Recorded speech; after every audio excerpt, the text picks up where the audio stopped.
جب حضور قرب خاص میں گئے اور ان منازل کو طے کر گئے جہاں تک نہ کوئی گیا تھا نہ کوئی پہنچ سکتا تھا،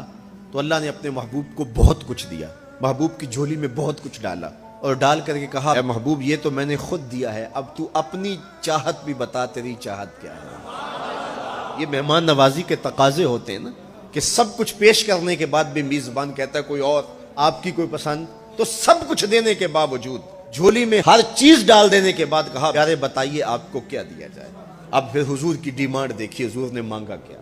کسی شخص کو دیکھنا ہو کہ وہ کہاں کھڑا ہے، اس کو آپ اختیار دے دیجئے گا، پھر پتہ چل جائے گا وہ کتنے پانی میں۔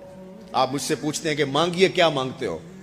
تو میں کہوں مجھے پانی دو تو آپ سمجھیں گے پیاسا ہے، میں کہوں کھانا دو آپ سمجھیں گے بھوکا ہے، میں کہوں گا میرے نام کے نعرے لگاؤ آپ کہیں گے شہرت کا متلاشی ہے، میں کہوں گا اٹھو اور میرے اوپر پیسے لوٹاؤ میں اتنی اچھی تقریر کر رہا ہوں، تو آپ کہیں گے یہ تو بیچارہ غربت کا مارا ہوا ہے،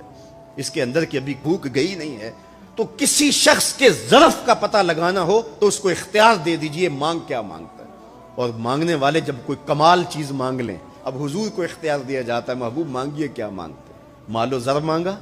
دولت مانگی، یہ تو قدموں میں رلتے تھے، حضور آنکھ اٹھا کے نہیں دیکھتے تھے، تو پھر مانگا کہا، اے اللہ ساری زندگی میں کہتا رہا کہ تو میرا رب ہے، یہ میں نے غاروں میں بھی کہا، یہ میں نے پہاڑوں پہ بھی کہا، طائف کے بازاروں میں بھی کہا، مکے کی گلیوں میں بھی کہا، برستے پتھروں کے سائے میں بھی کہا، میرے سر انور پہ اوجری ڈالی جاتی رہی، میں نے سر نہیں اٹھایا اور کہا کہ تو میرا رب ہے۔ ساری زندگی میں نے کہا کہ تو میرا رب ہے، آج تو بھی تو کہہ دے کہ تو میرا بندہ ہے،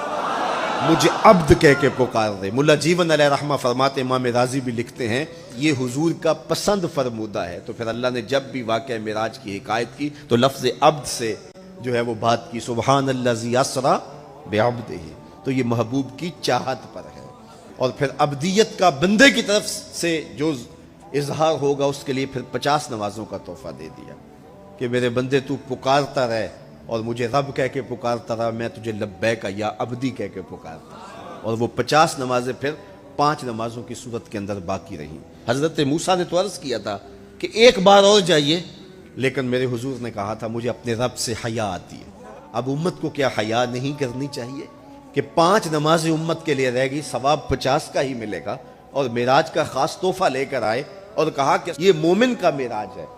میں تو سر عرش پہنچا ہوں لیکن تمہارا معراج کیا ہے، تم سجدے میں سر جھکاؤ، دیکھنا تمہارا مالک تمہیں کتنا قرب دیتا ہے۔ جب کوئی شخص سجدہ ریز ہوتا ہے اس پہ اتنی رحمتیں اترتی ہیں، اگر اسے پتہ چل جائے وہ سجدے سے ساری نہ اٹھائے۔